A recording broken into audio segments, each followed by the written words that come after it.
ये इंटरनेट वाला capacity development in use of yes ma'am. ICT. ठीक है, तो यहाँ पे फर्स्ट क्वेश्चन है इंटरनेट क्या है, इसकी विशेषताएं बताइए, फीचर्स क्या है इंटरनेट की। क्या होता है भाई इंटरनेट, आपने भी पढ़ा होगा, नेटवर्कों का नेटवर्क किसको बोलते हैं। ठीक है, जो सभी इंटरनेशनल्स, चाहे आपके इंटरनेशनल हैं चाहे आपके देश के अंदर है, सभी कंप्यूटरों को जोड़ता है। और ये वर्ल्ड का सबसे बड़ा कंप्यूटर नेटवर्क हम इसको मानते हैं। ठीक है, वर्ल्ड वाइड नेटवर्क है, मुख्य भाग और प्रवेश मार्ग है, सूचना में श्रेष्ठतम मार्ग है। आपको अगर इंफॉर्मेशन चाहिए तो नेट ही सबसे श्रेष्ठतम आपका मार्ग है, जो पूरे वर्ल्ड में फैला हुआ है, और ये विश्व में सर्वाधिक जटिल लर्निंग फैक्टर है। इसके माध्यम से हमें ज्ञान के वे संसाधन प्राप्त हो जाते हैं जो हमें यथार्थ रूप से अध्ययन करने में, कलात्मक रूप से कंट्रोल करने में सहायता करते हैं। केवल यही नहीं, हम उन अन्य लोगों के साथ शीघ्र और प्रभावशाली ढंग से कम्युनिकेट कर सकते हैं जो हमारे ही विषय में रुचि रखते हैं। जो लोग इंटरनेट अशिक्षित हैं वे जल्द ही पीछे रह जाएंगे, चाहे वे किसी भी क्षेत्र में हो, चाहे वे बिजनेस में हो, चाहे वे एजुकेशन में हो, चाहे वे रिसर्च में हो, या कोई अन्य एरिया हो। ठीक है, तो सबसे पहले बात आती है इंटरनेट क्या होता है। इंटरनेट ये क्या है, नेटवर्कों का नेटवर्क होता है। ठीक है, वर्ल्ड वाइड फैला हुआ है। ठीक है, आप कहीं पर भी जितने भी कंप्यूटर्स को जोड़ना है तो आप इंटरनेट की सहायता से ही उसको कनेक्ट कर सकते हो। इंटरनेट ही एक ऐसा मार्ग है जिसमें आप इजीली हर एक, जितनी भी आपको कोई भी इंफॉर्मेशन चाहे उसको इजीली प्राप्त कर सकते हो। लर्निंग का क्या है, ये बिल्कुल इजी साधन है। ठीक है, इसके माध्यम से ही हम जितने भी हमारे नॉलेज चाहिए वे सारे फैक्टर इससे प्राप्त हो सकते हैं। आपको कोई भी इंफॉर्मेशन चाहिए, आप एक डालते हो तो उसमें ढेरों सारे इंफॉर्मेशन निकल के आ जाती हैं। केवल यही नहीं, यह हमें उन लोगों के साथ भी क्या शीघ्र और इफेक्टिवली ढंग से कम्युनिकेट करने में भी हेल्प कर रहा है। जैसे हम लोग कम्युनिकेट कर रहे हैं वो किसकी सहायता से कर रहे हैं, इंटरनेट की सहायता से कर रहे हैं। जब ये चला जाता है हमारा इंटरनेट, सिग्नल नहीं रहता तो हमारी क्लास में क्या हो जाती है, कट हो जाती है। ठीक है, तो ये है आपका इंटरनेट। और जिसको इंटरनेट की नॉलेज नहीं है वो चाहे किसी भी एरिया में हो वह व्यक्ति पीछे रह जाता है। ठीक है, चाहे वह बिजनेस में हो, एजुकेशन में हो, या रिसर्च में हो। इंटरनेट का मीनिंग हो गया clear. Yes ma'am. Yes ma'am. Very good बेटा। अब इंटरनेट की फीचर्स देखो, क्या क्या फीचर्स है, कहाँ कहाँ यूज होता है, क्या क्या इसकी विशेषताएं हैं। एक तो क्या है, ग्रुप ऑफ कंप्यूटर्स। ठीक है, इंटरनेट फाइबर, सबसे पहले मैं एक बार इनका नाम नाम बता दूं। ग्रुप ऑफ कंप्यूटर्स है, कम्युनिकेशन का साधन है। ठीक है, गेम डेमो प्राप्त करने का भी स्थान है, फैक्टर्स का समुद्र है, छिपने का स्थान है, बिजनेस अपॉर्चुनिटी हमें देता है, बिजनेस की सोने की खान है, किसी भी टाइप का बिजनेस इसमें सर्च कर सकते हो। पुस्तकालय यानी कि लाइब्रेरी की तरह भी, और अधिक उज्जवल जीवन, उसमें भी हमारी हेल्प करता है। देखते हैं भाई कंप्यूटरों का समूह। जो इंटरनेट है, fibre opticals, phone lines, satellite संपर्कों एवं अन्य कम्युनिकेशन मीडिया के एक तरफ से दूसरी तरफ बात करते हुए कंप्यूटरों का एक समूह है। यानी कि इसको क्या बोला गया है, कंप्यूटर्स का एक समूह बोला गया है। आप internet, fibre opticals, phone lines, जितने भी सैटेलाइट है या जितने भी मास मीडिया है उनकी तरफ से क्या है, दूसरी तरफ बात करने का एक साधन है। तो इस प्रकार ये कंप्यूटरों का एक समूह, यानी कि एक कंप्यूटर से अगर हमें दूसरे कंप्यूटर पे कुछ कम्युनिकेट करना है, कुछ सेंड करना है, तो वह इंटरनेट के द्वारा ही होगा।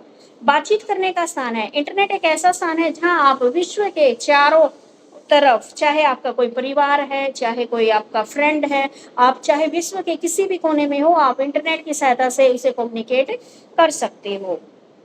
इंटरनेट गेम डेमो प्राप्त करने की भी जगह है, यानी कि आप इंटरनेट की सहायता से गेम भी खेल सकते हो। दूसरा, आप कितने भी फैक्टर्स हैं, आप किसी भी चीज को देख लो, इसमें फटाक से निकल के आ जाए। तो संसाधनों का यानी कि फैक्टर्स का एक समुद्र की तरह है ये। ठीक है, कि जितना जो इसमें सर्च करोगे वही निकल के आ जाएगा। छिपने का स्थान है, इंटरनेट एक ऐसा स्थान है जहां आप गुप्त संकेतों को पढ़ने वाले व्यक्ति एवं अन्य बेईमान व्यक्ति तबाही पहुंचाने के लिए घात लगाकर बैठे होते हैं। हाँ जी, ये बात भी है। साइबर क्राइम भी सबसे ज्यादा इंटरनेट के जरिए ही हो रहे हैं। आगे बिजनेस अपॉर्चुनिटी भी हमें क्या है, नेट के जरिए ही मिल रही है। ठीक है, व्यवसायिक जितने भी बिजनेस हैं उनको सोने की खान बताया गया कि इंटरनेट के सभी क्षेत्र में बिजनेस को सोने की खान है जो अपने कार्य के बारे में सूचना देते हैं। ठीक है, उसके बाद लाइब्रेरी, अगर आपको किसी बुक के बारे में देखना है तो आप एक बुक डालोगे, हजारों बुक आपके सामने आ जाएंगी। ठीक है, उसके बाद अधिक उज्जवल जीवन के लिए, इंटरनेट भविष्य की टेक्नोलॉजी है जिसकी सहायता से हम अपने और अपने बच्चों के जीवन को और अधिक उज्जवल बना सकते हैं। तो ये है इंटरनेट की विशेषताएं। समझ में आ गया? Yes ma'am. ठीक है। उसके बाद है इंटरनेट के लाभ। इंटरनेट के लाभ आप लोग बताओगे और वन बाय वन करके बताओगे। इंटरनेट के क्या क्या लाभ हैं?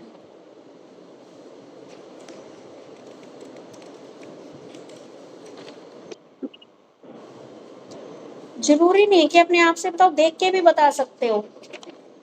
समझाइए मुझे एक एक पॉइंट। शिक्षा के क्षेत्र में इंटरनेट के क्या क्या उपयोग है या क्या क्या लाभ हैं?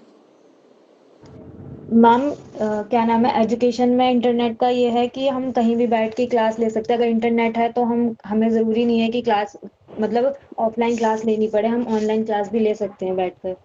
ठीक है,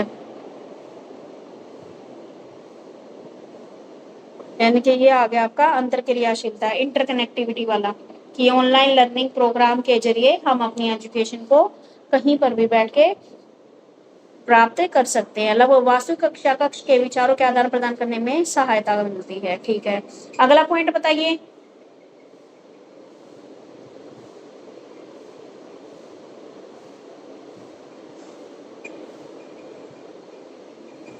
तुम सारे बच्चे इंटरनेट यूज करते हो तो उसके प्रॉफिट नहीं बता सकते, कहाँ कहाँ पे यूज कर रहे हो, कहाँ मैम कहाँ पे हेल्प कर रही है?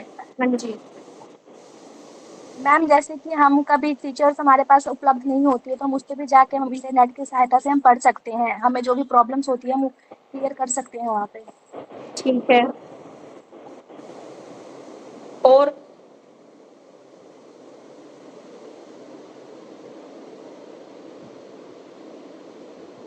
मैम इंटरनेट की सहायता से बच्चे कहीं से भी हो, कहीं कोई भी स्थान से वो ऑनलाइन क्लास कर सकते हैं। ये तो हो गया। आगे आपकी इंडिपेंडेंट लर्निंग हो जाती है, यानी कि आपकी मर्जी हो तब आप पढ़ते हो। आप मान लो किसी भी कॉम्पिटिटिव एग्जाम के लिए आपने कोई भी कोर्स ले रखा है, ठीक है। अब देखो, आप ऑफलाइन क्लास में तो आप जो टीचर टाइम देगा उसी टाइम पे आपको आना पड़ेगा, स्कूल में कॉलेज में। लेकिन ऑनलाइन जब आप इंटरनेट के जरिए कोई भी कोर्स कर रहे हो, ठीक है, ऑनलाइन मोड में आप कोई भी कोर्स कर रहे हो, तो आप यहाँ पर क्या है, स्वतंत्र अधिगम होता है। ठीक है, मान लो आपने सीटेट का क्वालिफाई करने के लिए आपने कोई बैच ले लिया, तो उसमें जरूरी नहीं है कि आप ऑनलाइन क्लास जब टाइम है तब। उसमें क्या है, आपका जब मन करा, जब आप फ्री हुए उसी टाइम क्या है, आप देखो, अगर लाइव क्लास है तो आपको जाना पड़ेगा, नहीं तो वही लाइव क्लास क्या है, रिकॉर्डिंग में भी डलती है, तो आप बाद में भी उस क्लास को देख सकते हो। तो यानी कि आपकी लर्निंग क्या है, इंडिपेंडेंट है। आप जरूरी नहीं है, आप एक सर्च किया, आपने जिसकी वीडियो अच्छी लगी उसी का आप पढ़ने लग गए। ठीक है, तो इंडिपेंडेंट लर्निंग है। दूसरी बात है दूरवर्ती अधिगम, डिस्टेंस लर्निंग है। डिस्टेंस लर्निंग का मतलब क्या हो गया, जो बच्चे कंटिन्यूअसली कॉलेज में या स्कूल में दूर स्थानों की वजह से नहीं जा सकते, भाई बहुत सारे ऐसे पहाड़ी इलाके हैं जहाँ पर क्या स्कूल अवेलेबल नहीं है, तो वो बच्चे क्या है, इंटरनेट के माध्यम से भी पढ़ाई कर सकते हैं।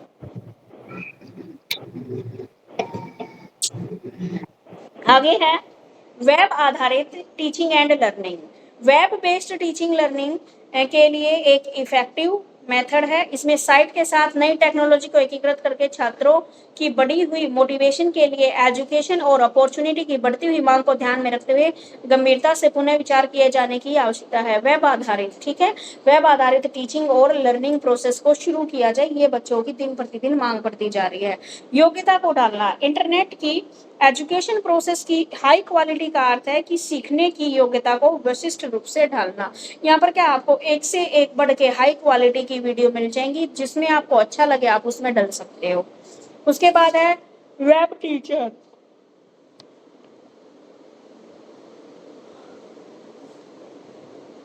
वेब टीचर में क्या बताया गया है, जिस वेब टीचर ने अपने कला को उचित रूप से सीख लिया है, उसके पास उभरती हुई टेक्नोलॉजी के बिल्कुल फेवरेबल ट्रांसफर योग्य स्किल्स और नॉलेज है। इतने बड़े बाजार में ट्रांसफर योग्य ज्ञान होने का लाभ सहज स्पष्ट है। देखो वेब आधारित, जिसको क्या है अच्छे से टीचिंग आती है वो क्या करता है, ऑफलाइन तो पढ़ा ही रहा है, साथ ही साथ और क्या कर रहा है, वह ऑनलाइन भी पढ़ा रहा है, ऑनलाइन भी अपनी सर्विसेज प्रोवाइड कर रहा है, जिससे क्या है टीचर को भी फायदा हो रहा है। पहले तो ऑफलाइन क्लासेस देता था, लिमिटेड बच्चे आते थे, अब क्या है आप ऑनलाइन सर्विस देने लगे तो अनलिमिटेड। आप देखते हो कोई भी कॉम्पिटिटिव एग्जाम का कोर्स देखते हो आप, तो मान लो कोई बच्चा दिल्ली मुखर्जी नगर नहीं जा सकता तो वो यहाँ बैठ के भी उसी हाई क्वालिटी की जो वहाँ पे टीचर पढ़ा रहे हैं उन्हीं से क्या ले सकता है, ऑनलाइन स्टडी कर सकता है। तो इस प्रकार टीचर्स को भी इसका क्या हुआ है, फायदा हुआ है, क्योंकि पहले लिमिटेड से बच्चे उसके क्लास में इंस्टीट्यूट पे आते थे, अब ऑनलाइन एप्लीकेशन पे भी उसके ढेरों स्टूडेंट हैं। आगे ऑनलाइन शिक्षण का तेज विकास, देखो भाई तेजी से डेवलप हो रहा है ऑनलाइन सिस्टम, ठीक है। इसे ही बताया गया है कि योग्यता प्राप्त ऑनलाइन टीचर्स की व्यापक रूप से कमी हो गई है, फिर भी शैक्षणिक संस्थान अपने उन अध्यापकों को ट्रेनिंग कर सकते हैं, उनकी प्रतिभा का लाभ उठा सकते हैं जिन्होंने परंपरागत वातावरण से सेवानिवृत्ति प्राप्त कर ली है। नया वातावरण, सूचना के तेजी से विकास और पहले की तुलना में अधिक लोगों में इसका अधिक तेजी से आदान, नया वातावरण, एक एनवायरनमेंट भी नया मिलता है भैया हमें, ठीक है, क्योंकि लोग तेजी से क्या है ऑफलाइन लर्निंग बजाय ऑनलाइन लर्निंग की तरफ बढ़ रहे हैं, ठीक है। योग्यता में शिक्षा में एक नया वातावरण उत्पन्न हो गया है। इस न्यू इन्वायरमेंट से अगर आप स्टडी संबंधी ज्ञान के वास्तविक स्रोत के रूप में अपने हितों के लिए अनेक विश्वविद्यालय द्वारा इंटरनेट का प्रयोग कर सकते हो, ठीक है। नया वातावरण मिला है आपको, जिसका चाहे उसकी चीजें आप पढ़ सकते हो, ठीक है। आ गया समझ में? हाँ जी मैम। ठीक है। अगला क्वेश्चन है आपका, सोशल मीडिया क्या है, इसकी विशेषताएं बताइए। आप अपने विचारों में बताइए मुझे, सोशल मीडिया होती क्या है? मैम सोशल मीडिया के थ्रू हम किसी फ्रेंड को बना सकते हैं, बातचीत कर सकते हैं इजिली कहीं पे भी रह के। सोशल मीडिया के थ्रू हमें बहुत सारी नॉलेज मिलती है, मतलब न्यूज़ वगैरह भी हम देख सकते हैं सोशल मीडिया के थ्रू, कहाँ क्या हो रहा है आउट ऑफ इंडिया, मतलब देख सकते हैं वो सारी न्यूज़ वगैरह। इसमें स्वरूप बता रखे हैं कौन कौन से सोशल मीडिया के, web blog, social blog, micro blog. Network, podcast, photograph, चित्र चलित्र आदि सभी आते हैं। बीच से करती है।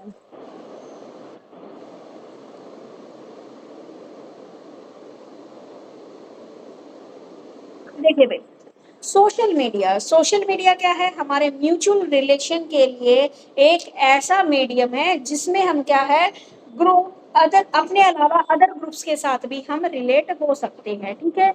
ये जितने भी पर्सन्स है, जितने भी ग्रुप हैं उनके साथ सहभागी बनने का माध्यम है सोशल मीडिया। क्या है, अगर मान लो हम किसी ग्रुप से बात करना चाहते हैं तो ये हमारा बीच में क्या करता है, कनेक्टिविटी करता है। जैसे व्हाट्सअप है, व्हाट्सअप क्या आपकी सोशल मीडिया है, ठीक है। और आपके बहुत सारे ऐसे हैं, ब्लॉगिंग वाले चैनल हो गए, टेलीग्राम हो गए, ट्विटर हो गया, ठीक है। ये सारे क्या, फेसबुक हो गई, ये क्या है आपके सारे के सारे आपके सोशल मीडिया, जिसके जरिए आप एक इंडिविजुअल से या एक ग्रुप से इजीली कनेक्ट हो सकते हो और अपने विचारों का आदान प्रदान कर सकते हो, ठीक है।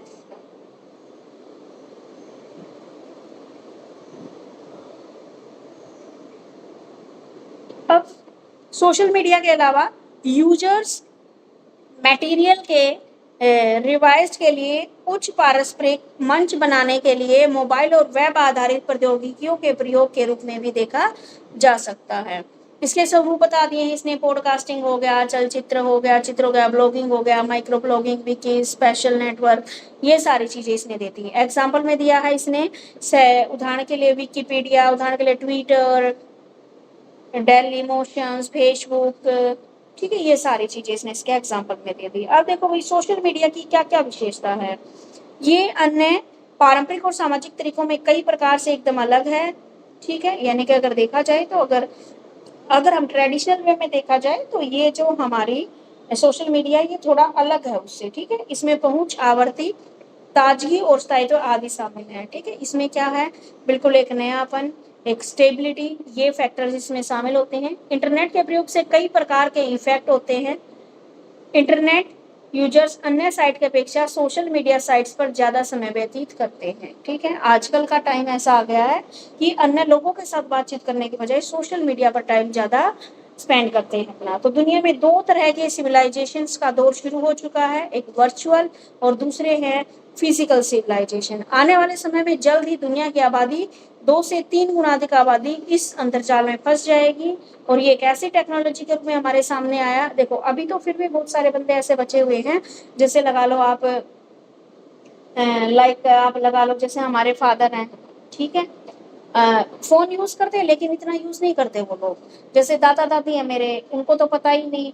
तो आज भी कुछ परसेंट जनरेशन ऐसी है, दो टाइप की जनरेशन आ गई, एक तो जो सोशल मीडिया पे टाइम वेस्ट कर रही है और दूसरी क्या है जो फिजिकल सिविलाइजेशन है। यानी कि ये फिजिकल सिविलाइजेशन ये लगा लो हम बूढ़े होंगे तब बिल्कुल खत्म हो जाएगा ये फिजिकल सिविलाइजेशन। क्यों? सबको स्मार्टफोन चलाना आता है, उसी में घुसे रहते हैं सोशल मीडिया में पूरा दिन।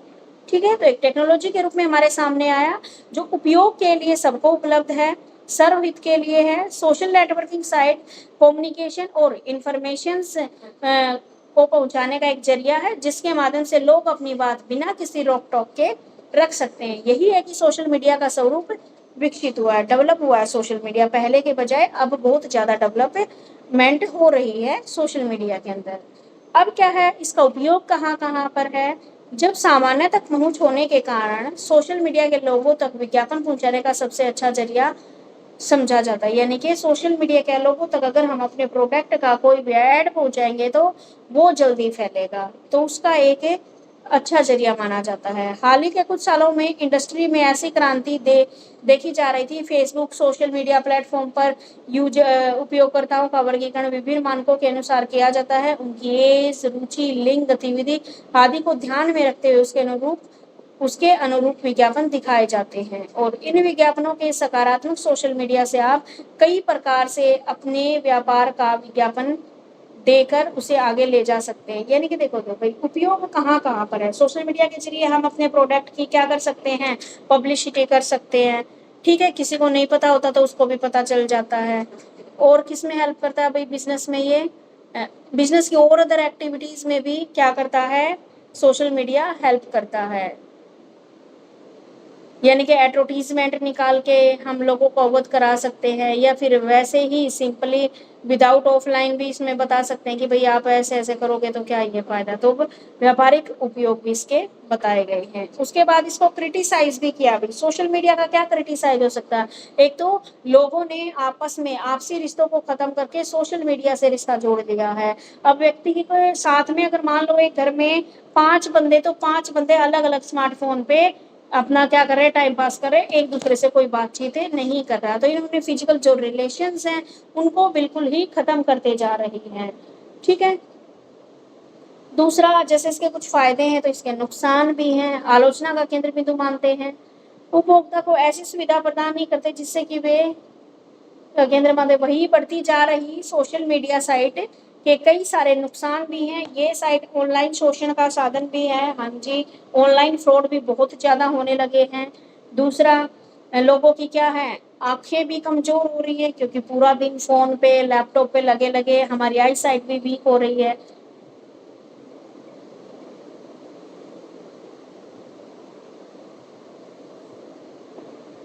उसके बाद है, पिछले वर्ष मेरठ में हुई एक घटना में सामाजिक मीडिया ने खतरनाक पक्ष को उजागर किया। वाकया यह हुआ कि उस किशोर ने फेसबुक पर एक ऐसी तस्वीर अपलोड कर दी जो आपत्तिजनक थी और इस तस्वीर के अपलोड होते कुछ घंटों के भीतर एक समुदाय के सैकड़ों गुस्साए लोग सड़कों पर उतर आए और जब तक प्रशासन समझ पाता कि माजरा क्या है, मेरठ में दंगे के हालात बन गए। तो प्रशासन के हालात को बिगड़ने नहीं दिया और जल्द ही वह फोटो अपलोड करने वाले तक भी पहुंच गए। लोगों का मानना था कि पारंपरिक मीडिया के आपत्तिजनक व्यवहार की तुलना में नए सामाजिक मीडिया के स्वरूप में आपत्तिजनक व्यवहार कई मामले में अलग है। यानी कि क्या है, अब ऐसी भी सिचुएशन पैदा हो जाती है सोशल मीडिया से कि वो एकदम से गलत खबर भी फैला सकते हैं जिससे सांप्रदायिक दंगे होने की भी शुरुआत हो सकती है। हालांकि ये सच नहीं है, अगर कोशिश की जाए तो सोशल मीडिया पर आपत्तिजनक व्यवहार करने वाले को पकड़ा जा सकता है। ठीक है, उसके बाद घटनाओं की पुनरावृत्ति को रोका जा सकता है। मेरठ में उस किशोर को पकड़े जाने जाना ही इसका उदाहरण नहीं बल्कि सोशल मीडिया की ही देन है कि लंदन दंगों में शामिल कई लोगों को वहां की पुलिस ने पकड़ा और उनके खिलाफ मुकदमे भी दर्ज किए। और कई उदाहरण ऐसे हैं जैसे बैंगवार दंगे के कई अहम सुराग में सोशल मीडिया की बड़ी भूमिका रही। मिस्र के तहरीर चेक और ट्यूनीशिया के जैस्मिन रिवॉल्यूशन में इस सामाजिक मीडिया की महत्वपूर्ण भूमिका को नकारा नहीं जा सकता। तो इसमें क्या है, सोशल मीडिया का मीनिंग क्या, उसकी विशेषताएं हैं, क्या हमारे लिए उपयोगी है सोशल मीडिया और क्या इसकी आलोचनाएं हैं। ठीक है, अगर आप अपनी बात कहीं पे भी पहुंचाना चाहते हो, कोई नहीं सुन रहा, तो आप सोशल मीडिया के जरिए अपनी बात को वहां पर पहुंचा सकते हो। समझ में आ गया? Yes ma'am. हाँ जी मैम। ओके बेटा, वेरी गुड। उसके बाद है ई स्कूल अथवा वर्चुअल कक्षा कक्ष क्या है, इसकी विशेषताएं बताइए। ई स्कूल क्या होते हैं?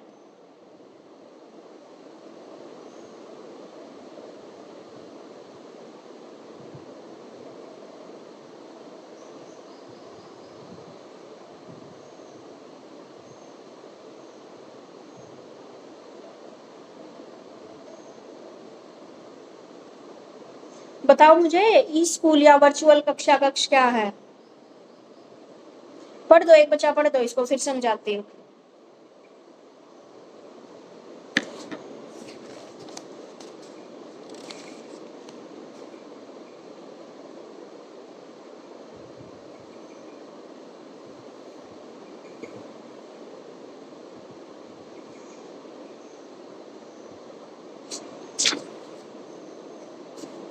पढ़िए बेटे, आरती पढ़ दो। Okay ma'am. ई स्कूल को electronic school, virtual school, virtual classroom, empowered school, enhance school, expanding school, experiment school, cyber school, प्रभावशाली स्कूल, एक्सप्लोरटरी स्कूल भी कहा जाता है। ई स्कूल वर्चुअल कक्षा कक्ष का प्रमुख उद्देश्य प्रत्येक के लिए समानता एवं उत्कृष्ट है। जो औपचारिक स्कूल में नहीं जाना चाहते या नहीं जा सकते, वे ई स्कूल शिक्षा प्राप्त कर सकते हैं। ई स्कूल व्यवहारिकता में वे साइबर स्कूल होते हैं जहां अध्यापक और छात्र एक साथ उपस्थित रहकर परस्पर अंतरक्रिया में व्यस्त रहते हैं। इन स्कूलों में तकनीकी युक्त संसाधनों यथा internet, email, online chatting, world wide web, CD ROM, DVD, tele conferencing, audio conferencing, video conferencing इत्यादि का प्रयोग करके नियमित कक्षाओं की परंपरागत शैक्षिक मूल्यांकन एवं प्रशासनिक गतिविधियों का आंशिक अथवा पूर्ण रूप से स्थान लेने का प्रयास किया जाता है। ई स्कूल अथवा वर्चुअल कक्षा कक्ष ऐसी संस्था है जिसमें एक साथ विश्व स्तर पर भी छात्रों को शिक्षित किया जाता है। ई स्कूल के द्वारा छात्रों को कहीं भी किसी भी समय एवं प्रत्येक व्यक्ति को शिक्षा दी जा सकती है। इस प्रकार ई स्कूल एक नई अवधारणा है। ई स्कूल प्रणाली इंटरनेट पर आधारित होती है। इसमें छात्रों को इंटरनेट के माध्यम से ही शिक्षा प्रदान की जाती है और ये शिक्षा समान रूप से सभी छात्रों को प्राप्त भी होती है। ई स्कूल जन सामान्य की शिक्षा की प्रकृति को बदलने के लिए छात्रों तथा अध्यापकों को सृजनात्मक एवं विशिष्ट अवसर प्रदान करता है। इसके अंतर्गत नई अनुदेशनात्मक नीतियों का प्रयोग किया जाता है जिसमें अभिसूचना का प्रसारण किया जाता है तथा अधिगम की वृद्धि के लिए अंतरक्रियात्मक वातावरण उन्नत किया जाता है। देखो बेटा, क्या बताया गया है, ई स्कूल बहुत सारे नामों से यहाँ पर पुकारा गया है। 10 नाम इसके बता दिए, चाहे कोई भी हो, वो सारे नाम इसमें बता दिए हैं। कि कोई इसको इलेक्ट्रॉनिक स्कूल बोलता है, कोई वर्चुअल बोलता है, कोई एक्सपेरिमेंटल बोलता है। ठीक है, तो ई स्कूल कक्षा कक्ष का मुख्य उद्देश्य है प्रत्येक के लिए इक्वालिटी और एक्सीलेंस फॉर एवरीवन है। ठीक है, यानी कि फॉर्मल स्कूल में नहीं जाना चाहते या नहीं जा सकते, वह ई स्कूल शिक्षा प्राप्त कर सकते हैं। ई स्कूल क्या है, प्रैक्टिकल में वे साइबर स्कूल होते हैं जहां टीचर और छात्र एक साथ तो उपस्थित रहकर परस्पर अंतःक्रिया में व्यस्त रहते हैं। इन स्कूलों में टेक्नोलॉजी युक्त संसाधन यथा इंटरनेट, ईमेल। देखो भाई, एक तो फॉर्मल स्कूल में तो बच्चा डेली स्कूल जाता है, जो बच्चे स्कूल नहीं जाना चाहते वो ई स्कूल के द्वारा भी अपनी पढ़ाई कंप्लीट कर सकते हैं। ये साइबर स्कूल है। साइबर स्कूल होते हैं जहां अध्यापक और छात्र एक साथ उपस्थित रहकर पर इंटरेक्शन करते हैं। ठीक है, इसमें क्या है, मीडिया के जरिए इंटरेक्शन करते हैं, जैसे इंटरनेट के जरिए, ईमेल के जरिए, online chatting, world wide web, CD रोम के जरिए, डीवीडी के जरिए, टेलीकॉन्फ्रेंसिंग के जरिए, world wide web, audio conferencing के जरिए, वीडियो कॉन्फ्रेंसिंग के जरिए इत्यादि का प्रयोग करके प्लान्ड कक्षाओं की परंपरागत शैक्षणिक इवैल्यूएशन एवं प्रशासनिक गतिविधियों का आंशिक तथा पूर्ण रूप से स्थान लेने का प्रयास किया गया है। अब देखो भाई, ई स्कूल का मतलब क्या है? जो बच्चा स्कूल में नहीं जाना चाहता वह ऑनलाइन लर्निंग कर सकता है। इसमें आपको फॉर्मल वे की तरह ऐसे स्कूल में नहीं जाना पड़ता है, आप ऑनलाइन रहकर अलग अलग इन्होंने माध्यम बताए हैं उनकी सहायता से अपनी स्टडी को पूरा कर सकते हो। ई स्कूल एक ऐसी संस्था होती है जिसमें एक साथ विश्व के सभी छात्रों को शिक्षित किया जा सकता है। ई स्कूल में क्या है, आप ऑनलाइन हजारों बच्चों को एक साथ पढ़ा सकते हैं। उसके बाद है, ई स्कूल एक ऐसी संस्था होती है जिसके साथ वर्ल्ड लेवल पर भी छात्रों को शिक्षित किया जाता है। ई स्कूल के द्वारा बच्चों को कहीं भी किसी भी समय एवं प्रत्येक व्यक्ति को शिक्षा की दी जा सकती है, यानी कि किसी भी समय और कहीं पर भी बच्चे को शिक्षा दी जा सकती है। ई स्कूल एक नया कंसेप्ट है। स्कूल प्रणाली इंटरनेट पर आधारित होती है। इससे छात्रों को इंटरनेट के माध्यम से ही शिक्षा प्रदान की जाती है, सामान्य शिक्षा। ठीक है, तो ये था आपका ई स्कूल और वर्चुअल स्कूल। इसकी आगे क्या बता रखी हैं, मेरिट्स, लाभ क्या है, इसके फीचर्स क्या है, ये सारी चीजें बता रखी हैं। ठीक है, तो ई स्कूल क्या है, सभी को लर्निंग की सुविधाएं मिल जाती है। आप कहीं पे भी बैठे हो, स्कूल नहीं जा सकते तो आपको लर्निंग की सुविधा मिल गई। दूसरा, घर पर पढ़ाई, आपको बाहर नहीं भटकना पड़ता, आपका टाइम वेस्ट नहीं होता, घर पर ही पढ़ाई हो जाती है। मुक्त प्रवेश एवं समाप्ति, एडमिशन भी आपका फ्री में होता है और आपकी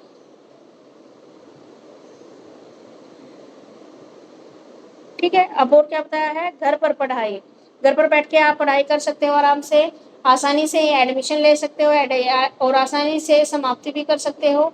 इंटरनेट पर आधारित विभिन्न सॉफ्टवेयर का प्रयोग, प्रगतिशील कदम, आवश्यकता अनुसार मितव्ययी और नई आदेशानुसार नीति का प्रयोग, ये अलग अलग पॉइंट बताए भाई। सबसे पहले था, सभी के लिए लर्निंग की सुविधाएं मिल जाती है, घर पर ही पढ़ाई हो जाती है, मुफ्त प्रवेश हो जाता है एवं समाप्ति। ठीक है, इतना पैसा नहीं लगता, आप कोर्स बाय कर रहे हो तो उसमें क्या है, सोना उसके नीचे दबा रहता है, उसकी समाप्ति हो जाती है। इंटरनेट पर आधारित है, सारा का सारा काम इंटरनेट के जरिए हो रहा है।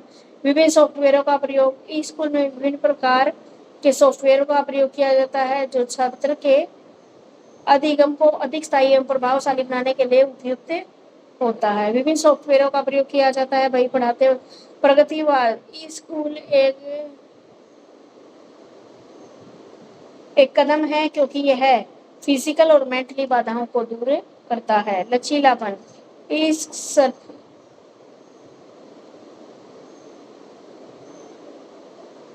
ठीक है, फ्लेक्सिबिलिटी है, आप इसमें जब चाहो, मान लो टाइम नहीं है तो आप क्या है, ऑफलाइन क्लास में तो आप मना नहीं कर सकते, लेकिन ऑनलाइन क्लास में आप डिले कर सकते हो अपनी क्लास को। आवश्यकता अनुसार इसको शुरू कर सकते हो और पढ़ाए जाने वाले पाठ्यक्रम अधिगमकर्ता की आवश्यकता के अनुसार होते हैं। मितव्ययी होते हैं भाई, स्कूल में समय, धन और शक्ति के संबंध में अधिगम की मितव्ययी बना दिया गया है। नीति निर्देशक,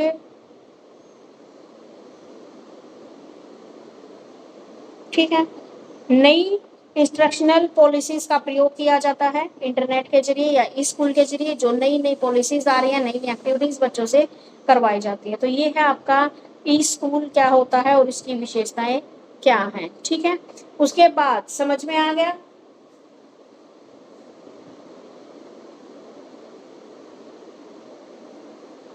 यस मैम। ठीक है, यस मैम। अब है ई स्कूल और ट्रेडिशनल स्कूल में डिफरेंस। आप लोग बताओ मुझे, ई स्कूल में क्या डिफरेंस और ट्रेडिशनल स्कूल में क्या डिफरेंस है।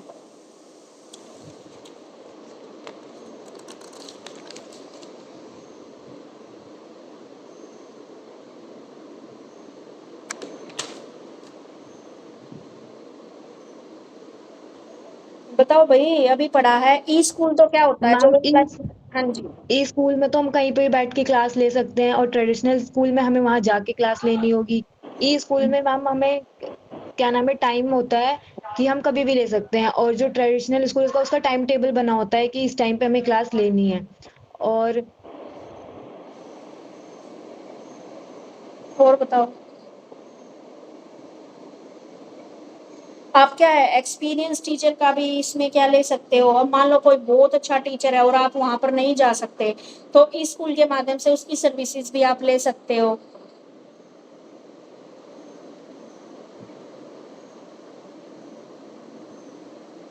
बच्चे क्या है, बच्चों छात्रों को भी छूट मिल जाती है, वो अपने बिजनेस के साथ साथ क्या है अपनी स्टडी को भी जारी रख सकते हैं। अगर वो ट्रेडिशनल स्कूल में जाते तो वहां पर अपनी स्टडी को वह नहीं रख सकते थे जारी। ठीक है, इस स्कूल व्यवस्था से अच्छे विशेषज्ञ एवं अनुभवी अध्यापकों की सेवा का लाभ छात्रों को अच्छी तरह प्रदान किया जा सकता है, और ट्रेडिशनल स्कूल में सामान्य कक्षा अध्यापकों का ही अभाव रहता है। ये बात तो सही है भाई, वैसे स्कूलों में क्या है वैसे ही टीचर्स का अभाव रहता है। तो ये थे आपके ई सिस्टम और ट्रेडिशनल स्कूल सिस्टम। कर लोगे इसको? Yes ma'am.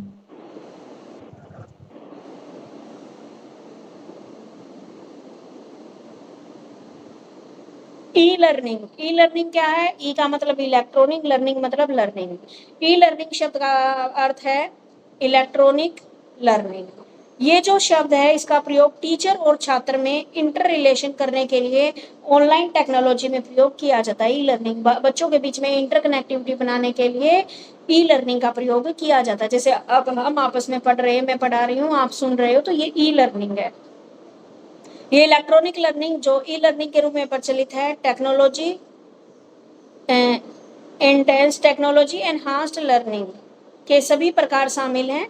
यह लर्निंग प्रोसेस का समर्थन करने के लिए टेक्नोलॉजी का उपयोग किया जाता है, यानी कि यहाँ पर लर्निंग की प्रोसेस को और इजी करने के लिए टेक्नोलॉजी का यहाँ पर यूज करते हैं। उनका विचार है कि ई लर्निंग डिजिटल लर्निंग की शक्ति प्राप्त शिक्षा शास्त्र है। ठीक है, अब ई लर्निंग की विशेषताएं, विशेषता क्या है? डिजिटल तकनीक द्वारा शक्ति प्राप्त करना, डिजिटल तकनीक द्वारा शक्ति प्राप्त करना, कंप्यूटर द्वारा बहुत बनाया गया अधिगम, उसके बाद है टेक्नोलॉजी द्वारा बेहतर बनाया गया लर्निंग, ऑनलाइन लर्निंग, सीबीएल और सीएआई से अधिक ऑनलाइन लर्निंग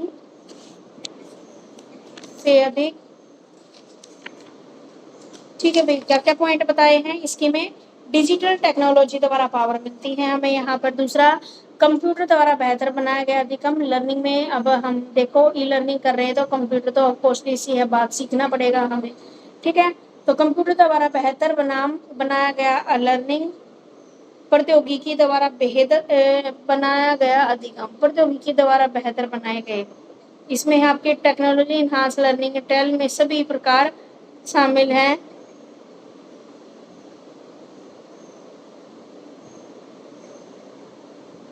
उसके बाद है आपके ऑनलाइन लर्निंग है, ये भी पॉइंट हो चुका है। आप अलग अलग टेक्नोलॉजी के द्वारा अपने जो टॉपिक आप समझाना चाहते हो वो और भी अच्छे से रिप्रेजेंट कर सकते हो। कंप्यूटर बेस्ड लर्निंग है और कंप्यूटर असिस्टेंट इंस्ट्रक्शंस, इसमें दोनों ही शामिल होते हैं। ऑनलाइन अधिगम से ई लर्निंग का अर्थ ऑनलाइन लर्निंग या ऑनलाइन शिक्षण जिसके द्वारा अनुवर्ती क्रिया संप्रेषण और अध्यापक एवं छात्र के बीच इंटरेक्शन के बिना पूर्ण रूप से वेब आधारित लर्निंग की आवश्यकता पड़ सकती है। जैसे सरल शब्दों द्वारा प्रस्तुत किए गए अर्थ की तुलना में अधिक व्यापक अर्थ इसका निकल के आता है। ठीक है, तो ये थी आपकी ई लर्निंग की विशेषताएं। सेम है सारी विशेषताएं। कॉमन कॉमन 7-8 पॉइंट निकाल लो और वही कर दो पूरे चैप्टर के। उसके बाद है ई लर्निंग में प्रयोग होने वाले फैक्टर अफेक्टिंग कौन कौन से हैं? वेब आधारित online, world wide web, teleconferencing, video conferencing. ठीक है, अब देखिए वेब आधारित ऑनलाइन लर्निंग, बताओ भाई इसका जवाब। देख के पढ़ के बता दो।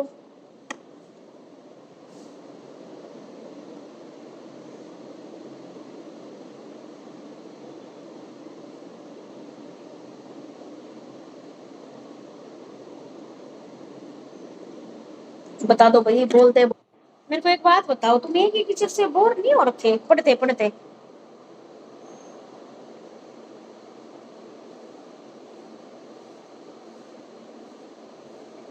हैं भाई? ठीक ठीक है, तो ये हमारे अलग अलग फैक्टर्स थे ई लर्निंग के। तो सबसे पहले बात करेंगे हम वेब आधारित ऑनलाइन की। तो ऑनलाइन जो टूल्स देख रहे हैं हम कंप्यूटर के, ये क्या है, प्रत्यक्ष कंट्रोल में होते हैं, यानी कि जो वेब आधारित ऑनलाइन है ये हमारे डायरेक्ट कंट्रोल में होते हैं। ये टूल्स मेमोरी इकाई में सीपीयू द्वारा कमांड देने पर इंफॉर्मेशन पढ़ने के लिए निर्मित किए गए हैं।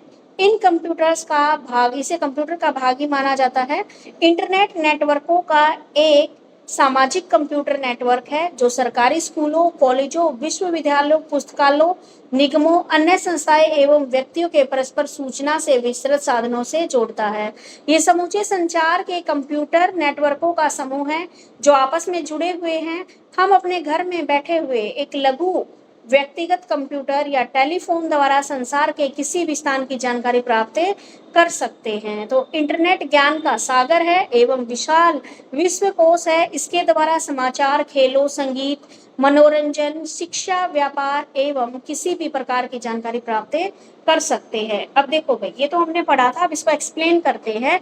वेब आधारित ऑनलाइन लर्निंग क्या है? वेब आधारित ऑनलाइन लर्निंग यानी कि हमने पढ़ने के लिए ही सॉफ्टवेयर बनाया है ये, ठीक है, पढ़ने के लिए सॉफ्टवेयर बनाया है जिसमें आप क्या है, इसको इंटरनेट नेटवर्क की तरह ही क्या है, एक ग्रुप कंप्यूटर नेटवर्क बोला गया है, जो कि गवर्नमेंट स्कूल्स होते हैं, कॉलेज होते हैं। जैसे देखो, आप देखते हो वेब आधारित ऑनलाइन लर्निंग, जैसे एनसीईआरटी ने ऐप बना रखी है, आप कोई भी बुक देखो उसमें, ठीक है, फ्री ऑफ कॉस्ट होती है वो, ठीक है। ऐसे ही आपकी जैसे मूक, स्वयं पोर्टल, ये सारे क्या है, एक वेब आधारित ऑनलाइन लर्निंग के सॉफ्टवेयर बना रखे, जिसमें आप क्या है, चाहे गवर्नमेंट स्कूल में हो, कॉलेज में हो, चाहे लाइब्रेरी में हो, व्यक्तियों के परस्पर सूचना, इसमें सारी चीजों की सूचनाएं आपको मिल जाती है। यानी कि आपका इंटरनेट इतना शक्तिशाली है कि आप एक जगह पे बैठ के पूरी दुनिया की खोज खबर रख सकते हो, ठीक है। तो ये होती है वेब आधारित ऑनलाइन। वेब आधारित का मतलब एक सॉफ्टवेयर बना दिया। जैसे गवर्नमेंट स्कूलों में बच्चों को टैब मिलता है, तो टैब मिलता है तो उसमें ई शिक्षा के नाम से वो बना रखा है। देखो हरियाणा में तो ई शिक्षा के नाम से बना रखा है।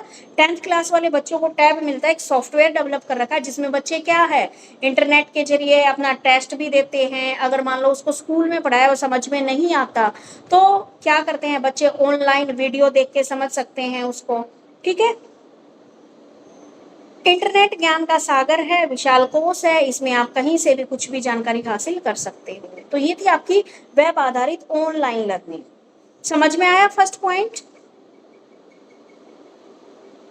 Yes ma'am. ठीक है, आगे है www, triple W, world wide web. ये भी क्या है, इंटरनेट पर उपलब्ध एक सर्विस है। ये इंटरनेट की जानकारी को ग्राफिक द्वारा रिप्रेजेंट करता है, ठीक है। जो www है, आप कोई भी आप क्या करते हो, ये एक साइट है आपकी, किसी भी आप एक जो मान लो चाहे किसी स्कूल की पे जा रहे हो या फिर किसी और कॉलेज की, तो आप उससे पहले www डॉट जिस भी नाम के अपने साइट खोलनी है फिर वो शुरू होती है, ठीक है। तो ये क्या है, एक सर्विस है, ठीक है, जो इंटरनेट की जानकारी आपको ग्राफिक्स द्वारा रिप्रेजेंट करती है। इसे वेबसाइट का भी नाम दिया गया है। और इसकी जानकारी, इसके जितने भी वर्ड हैं, इसकी जितनी भी ध्वनियां हैं, जितने भी पिक्चर हैं, एनिमेशन है आदि के रूप में होती है। वर्ल्ड वाइड वेब लाखों सर्वरों, होस्टों और प्रयोगकर्ताओं का एक नेटवर्क होता है। लाखों लोगों द्वारा यूज किया जाने वाला एक नेटवर्क होता है। यह ऑनलाइन दस्तावेज में, ये क्या है, ऑनलाइन जितने भी डॉक्यूमेंट्स होते हैं उसमें क्या है, दृश्य, पाठ, टेक्स्ट, विप और ध्वनि इत्यादि होते हैं। ये सूचना सामग्री को इंफॉर्मेशन मटेरियल ब्राउजर पर प्रदर्शित की जाती है। साइट के प्रथम पेज पर होम पेज या रूट पेज कहा जाता है। होम पेज से अन्य पेजों से लिंक प्रदान किया जाता है और होम पेज से आप जो भी जानकारी लेना चाहे वो जानकारी आपको मिल जाती है। इस तरह वर्ल्ड वाइड वेब इंटरनेट का वह पार्ट है जो कंप्यूटर पर किसी भी डॉक्यूमेंट की तलाश करने के लिए प्रयोग किया जाने वाला एक सॉफ्टवेयर वेब ब्राउजर है, ठीक है। मान लो आपको किसी के बारे बारे में कोई नॉलेज लेनी है, आपको अपने कॉलेज के बारे में पता करना है, या फिर आपको किसी और कॉलेज के बारे में पता करना है, या अपनी यूनिवर्सिटी के बारे में पता करना है, या आपका जो बोर्ड है HBSE, तो आप www. वो डाल दोगे तो वो सारी की सारी होम पेज के जरिए आपको बता देगा क्या क्या विजन है, क्या क्या मिशन है। अगर आप उससे और एक्स्ट्रा चाहते हो नॉलेज, तो आप ऐसे ऐसे करके आगे स्टेप टू स्टेप आगे बढ़ते जाओगे। तो ये है वर्ल्ड वाइड वेब। ठीक है, समझ में आ गया?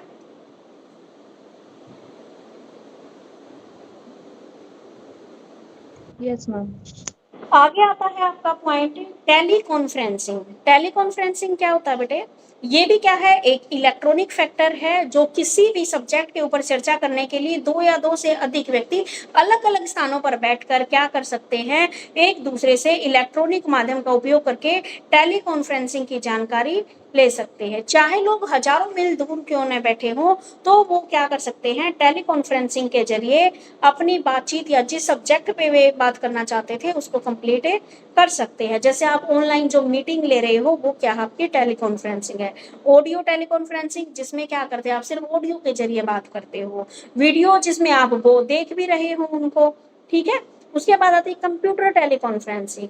ये टेली कॉन्फ्रेंसिंग का अत्यंत इफेक्टिव ढंग है। ये कंप्यूटर टेक्नोलॉजी का उपयोग करके जितने भी पार्टिसिपेंट हैं उनको एक दूसरे के साथ कम्युनिकेट करने में सहायता करता है। हम जितने भी हमारे पास प्रतिभागी हैं उनको लिखित सामग्री और ग्राफिक सेंड कर सकते हैं, जिसमें वे अपने निजी कंप्यूटरों की सहायता से ग्रहण करते हैं और वेब कैमरे द्वारा वार्तालाप कर सकते हैं, लोगों के चेहरे और उनकी क्रियाएं देख सकते हैं। ठीक है, तो कंप्यूटर कॉन्फ्रेंसिंग में क्या बता दिया, ये भी एक पढ़ाई का एक जरिया है। इसमें क्या है, आप साथ में टेक्स्ट भी भेज सकते हो। जैसे मान लो नोट्स भेजने हो, अभी तो हम बात कर रहे हैं, हम वीडियो कॉन्फ्रेंसिंग के जरिए बात कर रहे हैं अब आप लोगों से।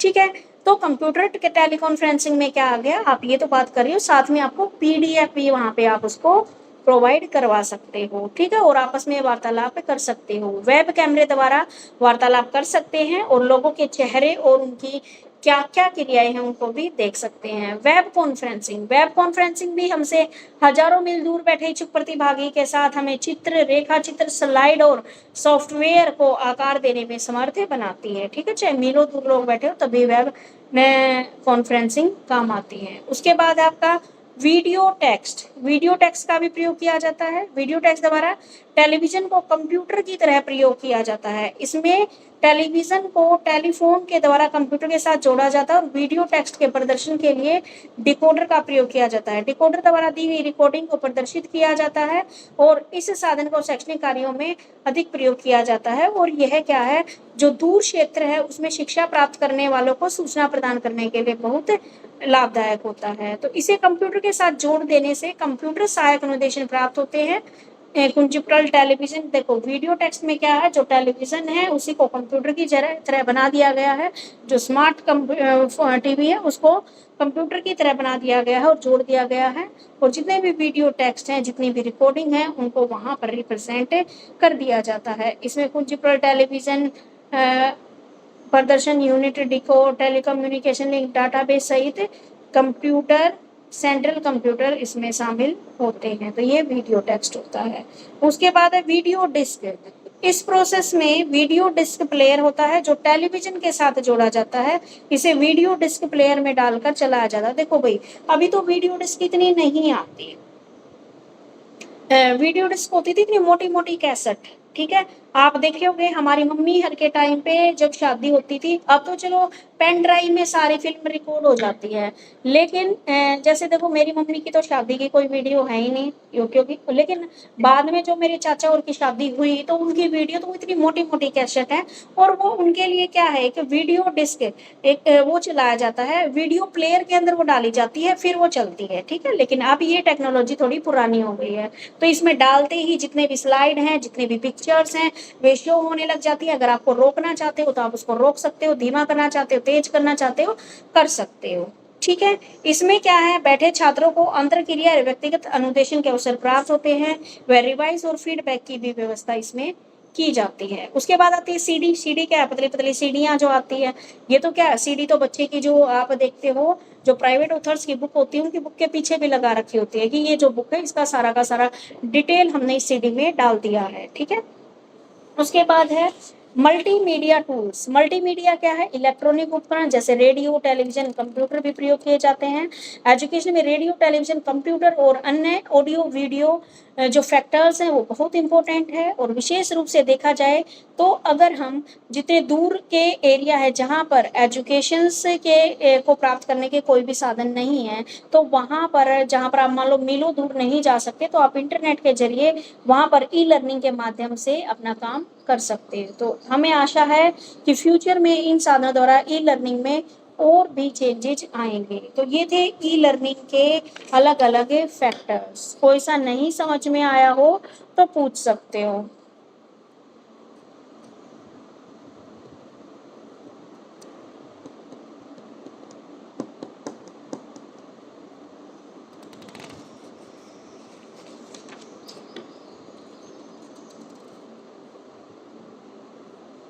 आगे बात समझ में? Yes ma'am. ठीक है। अब ई लर्निंग के क्या क्या लाभ हैं, क्या क्या सीमाएं हैं? लाभ में तो एक तो बार बार वही लाभ आता है, कहीं से भी आप ले सकते हो। तो एक तो इफेक्टिव माध्यम है, ठीक है, एक तो आप देख भी रहे हो, सुन भी रहे हो, दोनों काम कर रहे हो। प्रभावशाली माध्यम है, इसने क्या है, अध्यापकों के अभाव की समस्या, यानी कि टीचर्स का अभाव है तो उनकी समस्या को भी खत्म कर दिया गया है। मान लो आप फिजिकली स्कूल में जाते हो, वहाँ टीचर नहीं है तो आपका कुछ काम नहीं हुआ है, लेकिन आप इंटरनेट पे एक टॉपिक सर्च मारोगे, हजारों टीचर्स की लाइन लग जाएगी, वहाँ पे इतनी वीडियो आपके सामने रिप्रेजेंट हो जाएंगी। तो प्रभावशाली माध्यम है। दूसरा, परिवर्तनशील है, आप क्या कर सकते हो, आप चेंज कर सकते हो। आप देखो फिजिकली आप जिस स्कूल में जाते हो वहाँ पे तो टीचर को चेंज नहीं कर सकते आप, लेकिन अगर आपको नहीं समझ में आया तो इंटरनेट की दुनिया में आप क्या कर सकते हो, स्किप कर दिया वीडियो, अगली वीडियो देखने लग गए। आगे, विभिन्न लर्निंग स्टाइल, हाँ जी, अलग अलग लर्निंग स्टाइल आप अपना सकते हो इसमें, ठीक है। भिन्न भिन्न स्थानों, संस्कृतियों, प्रदेश, राज्य और देश के छात्रों के बीच सहयोग प्रोत्साहित कर सकते हैं। खेल भावना और करने द्वारा सीखना, मॉडल बनाई गई टेक्नोलॉजी और खेल टेक्नोलॉजी के माध्यम से भी लर्निंग एक्सपीरियंस के कारण खेल भावना करके सीखने के उपयोगी आधारों को अधिक बढ़िया अनुभव प्राप्त करने के लिए लाभ भी प्राप्त होता है। देखो भाई, खेल की भावना और करके सीखना, यानी कि आप इसके जरिए आपको खेलने का भी टाइम मिल रहा है। दूसरी बात क्या है, खेलने का टाइम, मोबाइल में गेम नहीं खेलना, आपने मान लो कोई चीज नई क्रिएटिव चीज सीखनी है तो आप देखोगे इसके ऊपर कैसे बना रखा, आप भी उसी को क्या करोगे, उसी मेथड को यूज करोगे, उसी मेथड को, तो आप उस चीज को देख के खेल खेल में उस चीज को सीख गए, उस मेथड को, ठीक है। ऑनलाइन, ऑफलाइन और सीधा इंटरेक्शन तीनों आप कर सकते हो, ऑनलाइन भी जा सकते हो, ऑफलाइन भी, और डायरेक्ट इंटरेक्शन भी कर सकते हो। स्वयं की गति से आप पढ़ते हो, ठीक है, टीचर ने जो पढ़ाया कोई बात नहीं, अगर आपको नहीं समझ में आया तो उसको स्लो कर लेते हो आप, अगर आपको समझ में आया तो डबल स्पीड में भी पढ़ सकते हो, आप अपनी गति से पढ़ोगे। इवेल्युएशन और फीडबैक भी मिलता है इसमें, ठीक है। स्वयं लर्निंग और आत्म सुधार भी होते हैं, और जन अधिगम भी इसको बोला गया है। हर कोने में बैठे करोड़पति लोगों तक लर्निंग को ले जाने की विधि है, ठीक है, जिस भी कोने में चाहे गरीब हो अमीर हो सबके पास जा रही है। तो ये थे ई लर्निंग के लाभ, सबको समझ में आ गए?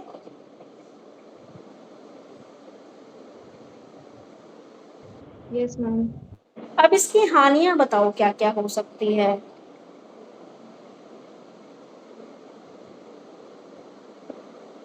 एक तो देखो, ज्ञान और कौशल की आवश्यकता, अगर मान लो किसी को ऑनलाइन पढ़ाना है या कुछ, तो उसको क्या है, उस चीज की नॉलेज भी होनी चाहिए और स्किल्स भी होनी चाहिए उस चीज की, ठीक है, ताकि वह इंटरनेट के जरिए अपने ई लर्निंग को इफेक्टिव बना सके। दूसरा, उपकरणों का अभाव होता है, ठीक है, भाई सब बच्चे हैं, सबके पास तो सारी चीजें स्मार्टफोन नहीं है, ठीक है, तो उनके लिए क्या है, ये लाभदायक नहीं है। जिनके पास उपकरणों की कमी है उनके लिए लाभदायक नहीं है, क्योंकि बच्चे क्या है, अभाव में रह जाते हैं, वो नहीं सीख पाते।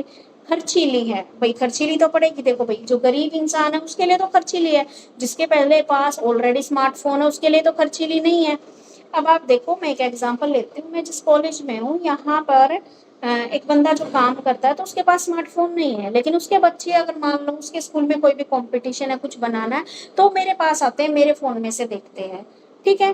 तो उपकरणों के अभाव के कारण भी सब लोग इसका फायदा नहीं उठा पाते, खर्चीली है। अब देखो उनका एक खर्चा बढ़ गया क्योंकि वो बार बार मेरे पास आते हैं, तो अब उन्होंने बनाया कि हम पैसे जोड़ेंगे और दिसंबर तक है यानी कि दिवाली तक हम नया फोन लेके आएंगे। वो बच्चे इतना खुश हो रखे कि दिवाली पे हमारा भी नया फोन आ जाएगा। तो अभी से क्या है, उस खर्चे के लिए वो थोड़ा थोड़ा जमा कर रहे हैं। तो खर्चीली है तो सबके लिए तो देखो बेटर नहीं है, क्योंकि इतनी आप देखो स्मार्टफोन इतने सस्ते तो नहीं आते, कम से कम 10-15 हज़ार का तो फोन आएगा। ठीक है, चाहे आप कंप्यूटर खरीदो चाहे आप लैपटॉप खरीदो, ये तो फोन की बात है। कंप्यूटर लैपटॉप तो और भी महंगे आएंगे। अलगाव की भावना, ये बात बिल्कुल सही है, अलगाव की भावना हो गई है। अगर घर में 5 बंदे हैं ना, पांचों के हाथ में फोन है, आपस में किसी से कोई बात ही नहीं करते। ठीक है, तो अलगाव की भावना भी इससे आने लगी है। अध्यापक प्रशिक्षण कार्यक्रम की व्यवस्था का अभाव, टीचर के ट्रेनिंग का भी इसमें अभाव रहता है। ठीक है, पहले क्या था, सेवाकालीन और सेवा पूर्व क्या कर चलते थे, ट्रेनिंग प्रोग्राम चलते थे। अब कोई ट्रेनिंग प्रोग्राम नहीं है आपका, जस्ट आप क्या बनवाते हो, एक बनवा लेते हो पैसे देके। ठीक है, ट्रेनिंग प्रोग्राम कोई चलता ही नहीं, ऑनलाइन सारी चीजें आप कर रहे हो, नेगेटिव एटीट्यूड हो जाता है। ठीक है, ई लर्निंग से प्रक्रिया में उत्पादों के प्रति शिक्षार्थियों, अध्यापकों, अभिभावकों, शैक्षणिक अधिकारियों और समाज की संपूर्ण तौर पर अभिव्यक्ति सामान्य नकारात्मकता पाई जाती है। नियमित कक्षा कक्ष शिक्षण की तुलना में ई लर्निंग को द्वितीय स्थान दिया गया है। हाँ भाई देखो, कितनी भी अच्छी क्यों न हो ई लर्निंग, लेकिन नेगेटिव एटीट्यूड तो आता है। एक तो बच्चा डेली क्लास में जाए, वहाँ लोगों से बातें करे, बच्चों से बात घुले मिले, तो सोशल डेवलपमेंट होती है। लेकिन यहाँ पर नेगेटिविटी बच्चे के अंदर आ जाती है, अकेला पढ़ना, अकेला फोन में घुसे रहना, आई साइट पर भी उसका प्रभाव पड़ता है, तो स्वास्थ्य पर भी प्रतिकूल प्रभाव पड़ता है। अब देखो, मैं तुम्हें पढ़ा रही हूँ, वैसे मैं फोन कम देखती हूँ, लेकिन जब तुम्हें मैं 1 घंटा यहाँ पे पढ़ाती हूँ ना, मेरी आईज में दर्द होने लग जाता है। ठीक है, अब मुझे ये महसूस होने लगा कि मुझे कहीं चश्मा ना लग जाए। ठीक है, तो हमारे स्वास्थ्य पर भी बुरा प्रभाव पड़ रहा है, क्योंकि हम बार बार क्या कर रहे हैं, फोन में देख रहे हैं। ठीक है, या कंप्यूटर पे बैठे काम कर रहे हैं या लैपटॉप पे काम कर रहे हैं। ठीक है, तो ये थे इसके डिसएडवांटेजेस। समझ में आ गया?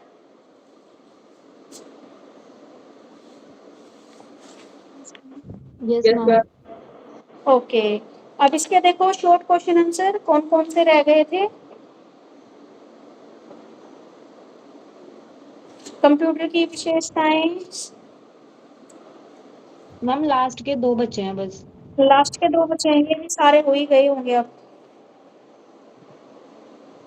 शैक्षणिक रेडियो की क्या क्या सीमाएं हैं, ई स्कूल और वर्चुअल क्लासरूम क्या है, ई लर्निंग क्या है। अब लॉन्ग क्वेश्चन में पढ़ाया, सेम वहीं पे याद करो, यहाँ पे शॉर्ट में लिख दो आप लोग।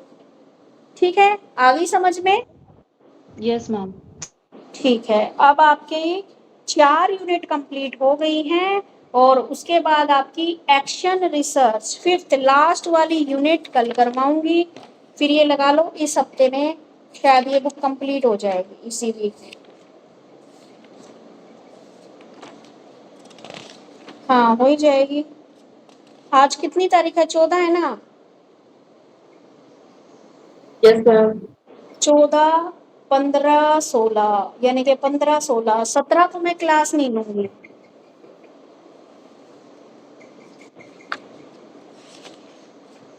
सत्रह को मैं छुट्टी पे हो सकती हूँ, पक्का नहीं पता, लेकिन छुट्टी पे हो सकती हूँ।